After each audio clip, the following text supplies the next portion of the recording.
disrupted. Welcome to the Author Spotlight. On this episode, we're talking to Kathleen Shields and her book, How to Write, Market, and Sell Children's Books. Thank you, Kathleen. So why don't you tell us, oh, perfect. She's showing us the book. Why don't you tell us why we should read your book? Well,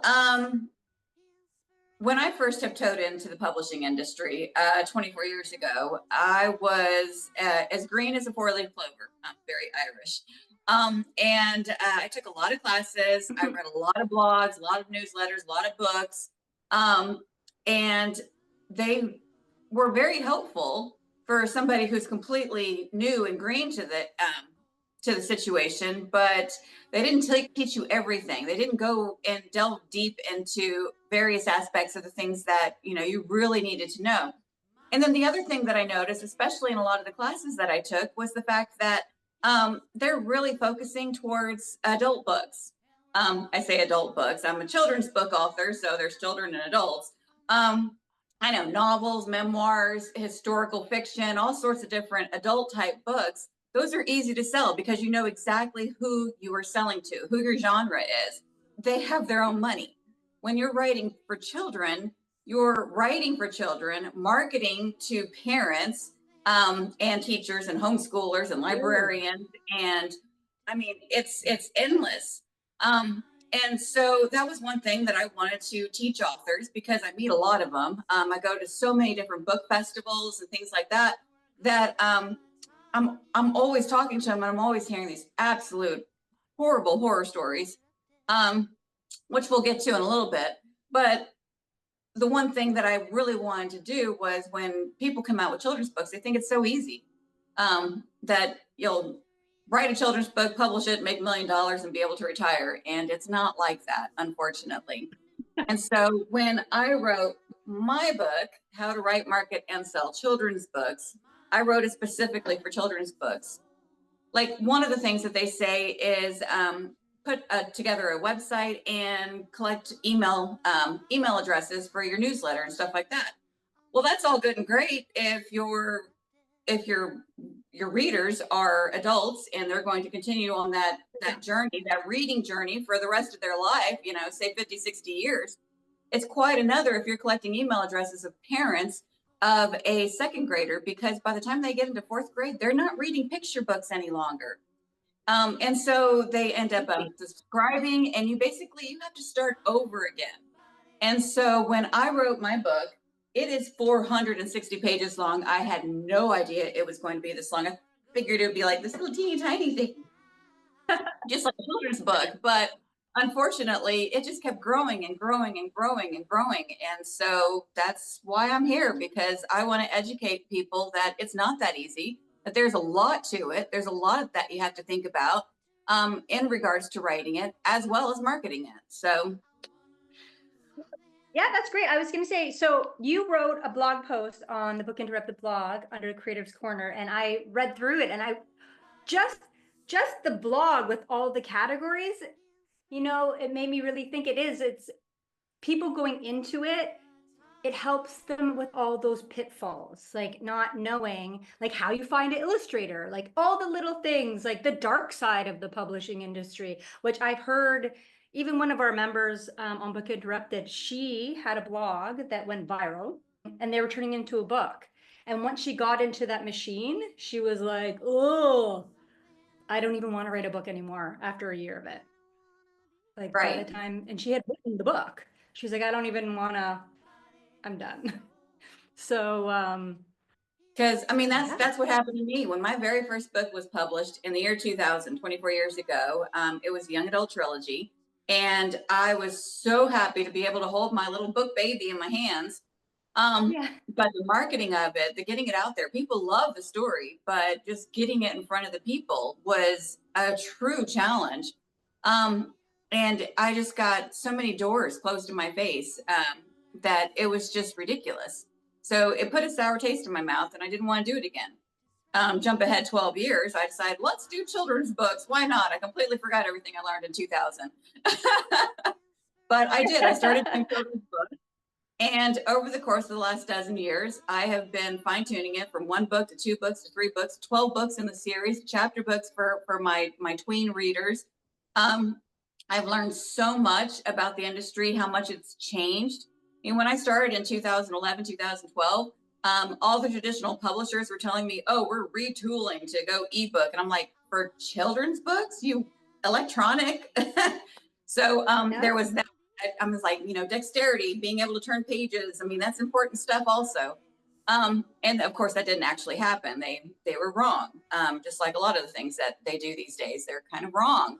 And I think that's the reason why so many people go through hybrid publishers or self-publish, because they have stories that the traditional publishers aren't going to share. It just doesn't fit in their little box anymore. And that's what they have, is a box. They know what works, what sells, and that's all they ever stick with. And there's so much more out there that should be. And so I encourage authors to follow their dreams, write the children's books, but if you're going to do it, let me teach you how to do it right. How to pick the appropriate vocabulary, deciding whether you're going through to do a picture book or a easy reader or an early reader, kind of chapter book kind of thing, or an actual chapter book. Whether you're going to have illustrations, color, black and white, the size of the book, the vocabulary is the most important thing.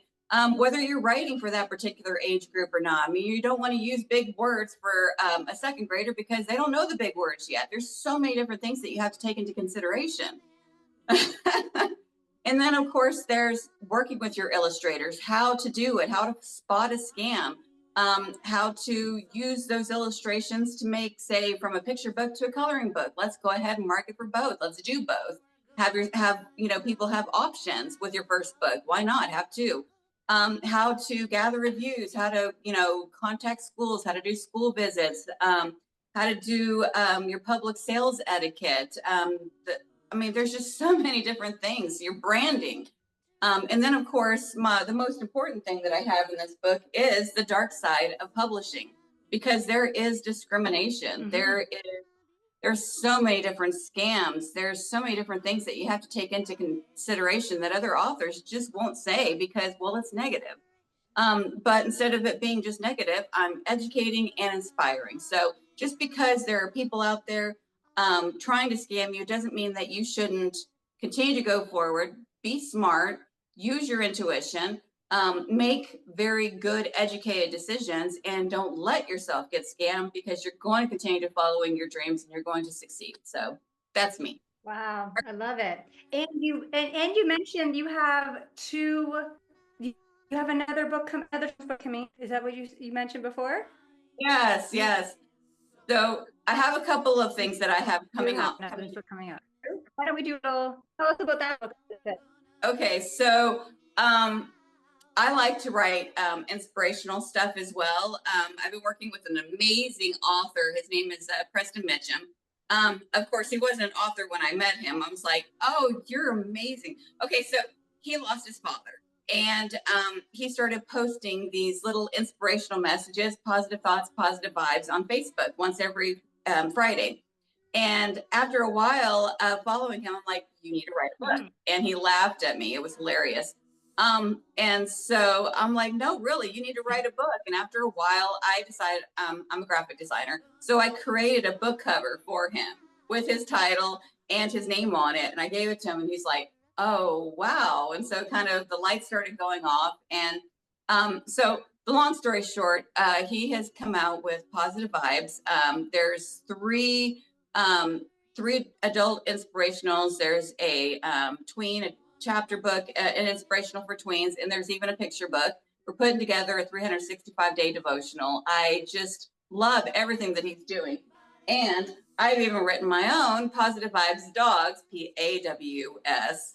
And it's also a little daily inspirational where it connects the fun antics of our dogs to how we should look at life, wagging our tail with, our tongues out, excited and happy for the next adventure. So after that one, I decided to write, for me, it's dogs and turtles. That's kind of my thing. And so the next one is called Have a Turtleific Day.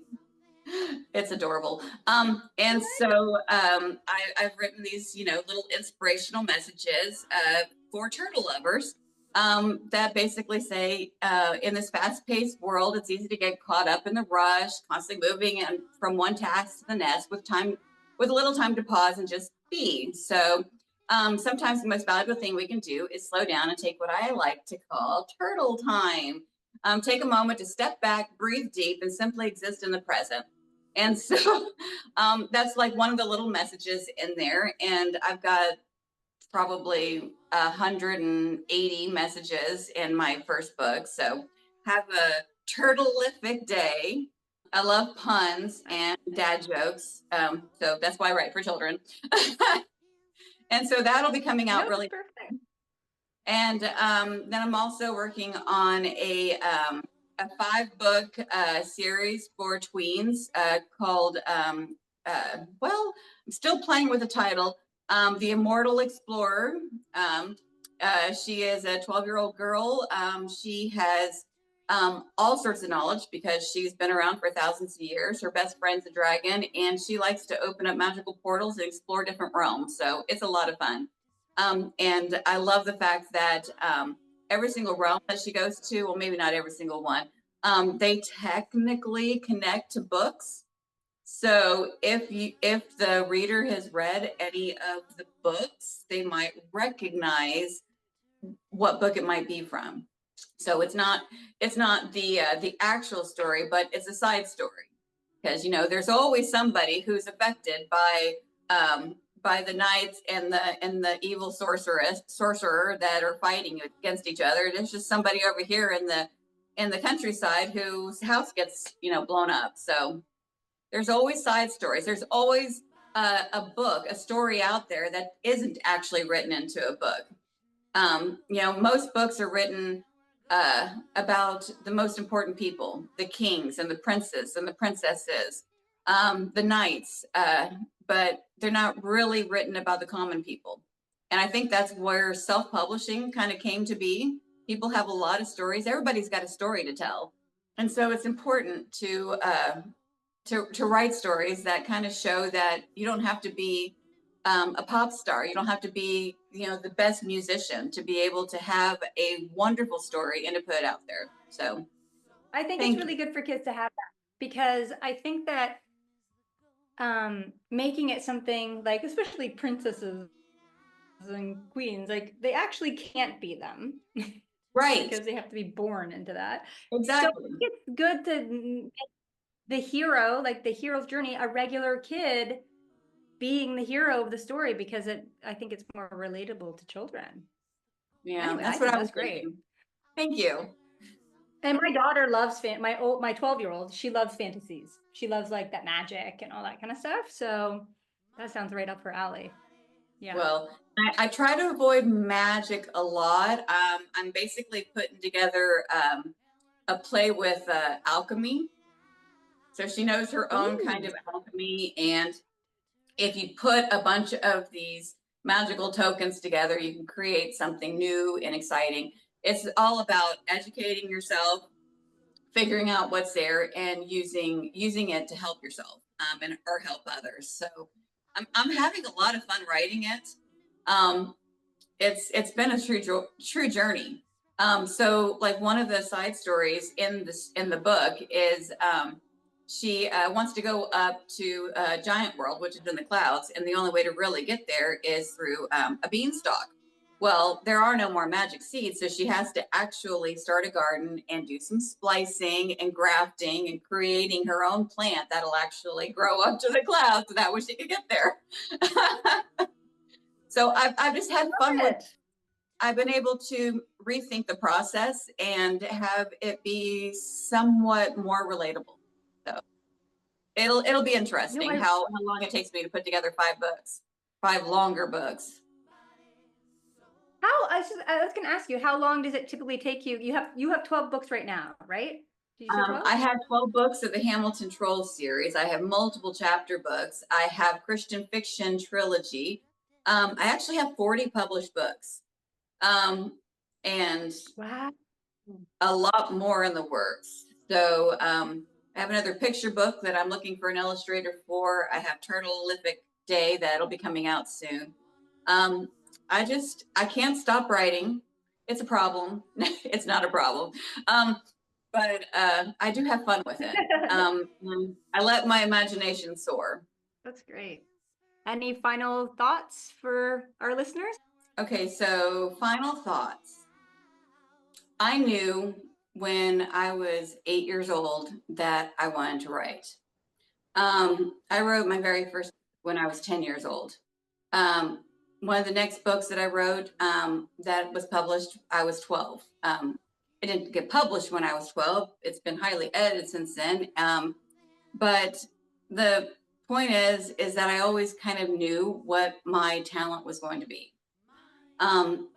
I love to write, had a very active imagination. It was important to me to be able to escape the realities of the world and enter my own world to, to survive, basically. When I was in high school, I wrote about a teen who had secret powers, magical powers, basically, just so that way she could survive in her world. And one of the things that I love most about writing is no matter how long it takes me to come up with one of those snappy comebacks, it's instantaneous in a book. The thing that I love most about writing is that I'm not judged while I'm writing it. I can perfect it, I can fine tune it, I can massage it until it's something that I'm proud to put out there. And then I love hearing all of the comments about how great it was, or how smart it was, or how great these comebacks were, or something. It makes me feel good to know that all of my hard work pays off. I love writing. It's kind of how I grow as a person. And then sharing my books, putting them out there for the world. I do so many public events. I love being able to talk about them. Authors love talking about their books. Sometimes we can kind of go on and on, which I might be doing. But we love being able to share our stories.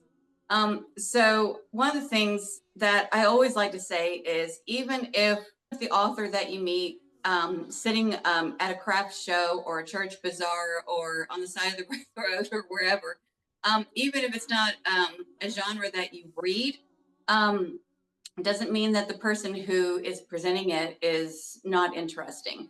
I've met so many amazing authors in my journey over the last 24 years. And they're so special because they all have something that, they want to share with the world. And I always say, if you want to share a story, if you want to write a story, one of the hardest things to do is to actually write it. You can get a great idea, but sitting down and writing it and putting forth the effort, spending the time, the statistics are so low for those who actually follow through with the story idea to the actual book. And even after they've written the book, there's so many people who just feel like they're not worthy enough to actually have that book published, that they actually truly believe that the traditional publishers aren't interested in their story. They get so many rejections that they feel like they're not good enough, that they're imposters. But the fact of the matter is if they have taken that idea and they have worked it all the way down to an actual book, it's going to be a good story. It's bound to be a good story because they put their life, their soul, their being into that story. So give it a chance. So even if it's not traditionally published, give them a chance, because if they put that much work and that much time and that much effort into the writing process, getting it edited, formatting it, hiring illustrators, putting together the book cover, putting it out there, they're putting themselves out there for the world to critique. And sometimes the world is mean and harsh. And if you like to read, encourage them to keep doing that. Encourage them to write, encourage them to put those stories together. Buy a book, leave a review, even if it's a free book. Remember to leave reviews, because that tells an author how important that they are doing something that is appreciated, and encourages them to keep going. It gives them that that spark back that tells them that they aren't imposters, that they aren't worthless. That's what the world teaches people, is that if you're not the absolute best of the best, that you're not good enough, and you are.